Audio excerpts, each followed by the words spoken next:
मित्रों, हर मनुष्य की इच्छा होती है कि वह इस दुनिया में ज्यादा से ज्यादा जी सके। इसीलिए मौत का नाम सुनते ही हर कोई डर जाता है। पर मरना तो एक दिन सबको है। कुछ लोग लंबी उम्र तक जीते हैं, वहीं कुछ लोग अचानक से इस दुनिया को अलविदा कह देते हैं। कम उम्र में हुई मृत्यु को लोग तुरंत स्वीकार नहीं कर पाते। ऐसी मृत्यु को अकाल मृत्यु की श्रेणी में डाला जाता है। आज की इस वीडियो में हम इसी बात को समझने का प्रयास करेंगे कि जिनकी मृत्यु अल्पायु में हो जाती है उसका कारण क्या होता है और ऐसे लोग किस योनि में जन्म लेते हैं। तो आइए शुरू करते हैं आज की ये प्रस्तुति।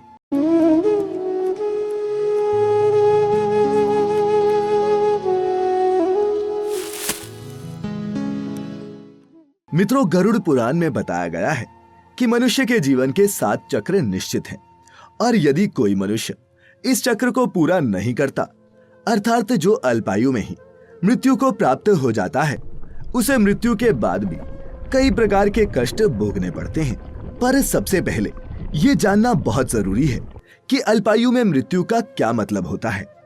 गरुड़ पुराण के सिंहावलोकन अध्याय में बताया गया है कि यदि कोई प्राणी भूख से पीड़ित होकर मर जाता है या फिर हिंसक प्राणी द्वारा मार दिया जाता है या फिर जो विष तथा अग्नि से मृत्यु को प्राप्त होता है, जिसकी मृत्यु जल में डूबने से हो जाती है, या फिर जो सर्प के काटने से मर जाता है अथवा जिसकी मृत्यु दुर्घटना या फिर रोग के कारण हो जाती है, वह अकाल मृत्यु को प्राप्त होता है।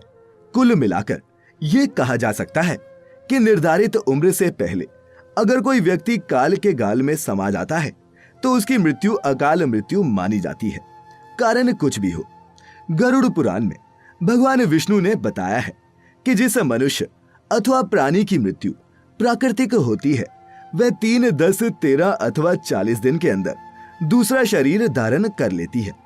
अल्पायु में मृत्यु को प्राप्त करने वाली आत्मा अपनी तमाम इच्छाओं यानी कि भूख, प्यास, संभोग सुख, राग, क्रोध, दोष और लोभ आदि की पूर्ति के लिए अंधकार में तब तक भटकती रहती है जब तक उसका परमात्मा द्वारा निर्धारित जीवन चक्र पूरा नहीं हो जाता।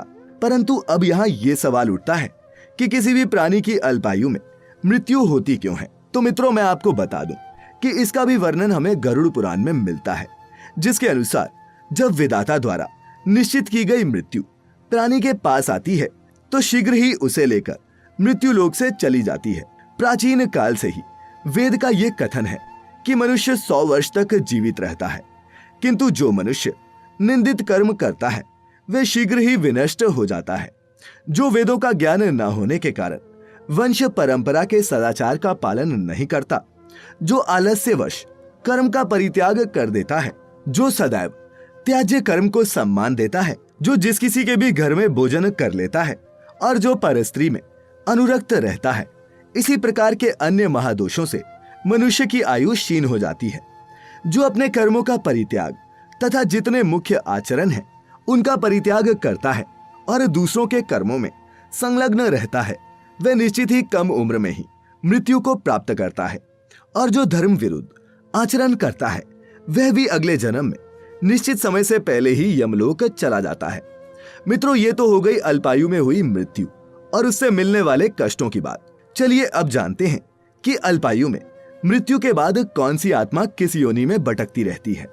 गरुड़ पुराण में बताया गया है कि जो पुरुष अल्पायु में मृत्यु को प्राप्त करता है तो वह भूत, प्रेत, पिशाच, कुष्मांडा, ब्रह्म राक्षस, बेताल या फिर क्षेत्रपाल योनि में भटकता रहता है। जब भी कोई स्त्री अल्पायु में मृत्यु को प्राप्त होती है वह भी इसी तरह योनियों में भटकती रहती है, लेकिन उसे अलग अलग नामों से जाना जाता है। जैसे कि यदि कोई नवयुवती स्त्री या फिर प्रसूता कम उम्र में मृत्यु को प्राप्त हो जाए तो वह चुड़ैल बन जाती है। वहीं जब किसी कुंवारी कन्या की मृत्यु अल्पायु में हो जाती है तो उसे देवी योनि में भटकना पड़ता है। इस प्रकार की मृत्यु के बाद मृत आत्मा को शांति कैसे प्राप्त हो, इसके लिए भी गरुड़ पुराण में कुछ उपाय बताए गए हैं, जो इस प्रकार हैं। अल्पायु में हुई मृत्यु के बाद मृत आत्मा की शांति के हेतु उनके परिवारजनों को नदी या फिर तालाब में तर्पण करना चाहिए। साथ ही मृत आत्मा की इच्छा की पूर्ति के लिए पिंडदान अथवा सत्कर्म जैसे दान पुण्य अथवा गीता का पाठ भी करवाना चाहिए। इन कर्म कांडों को कम से कम 3 वर्षों तक चलते रहना चाहिए।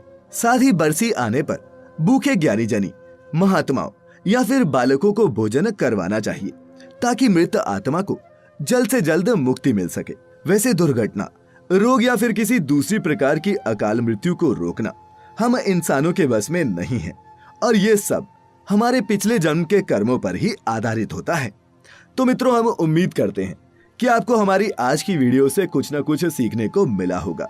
अगर ये वीडियो आपको पसंद आई हो तो इसे लाइक करने के साथ साथ अपने मित्रों रिश्तेदारों के साथ साझा करना ना भूलें। फिलहाल आज के लिए बस इतना ही। अब इजाजत दें। आपका बहुत बहुत शुक्रिया।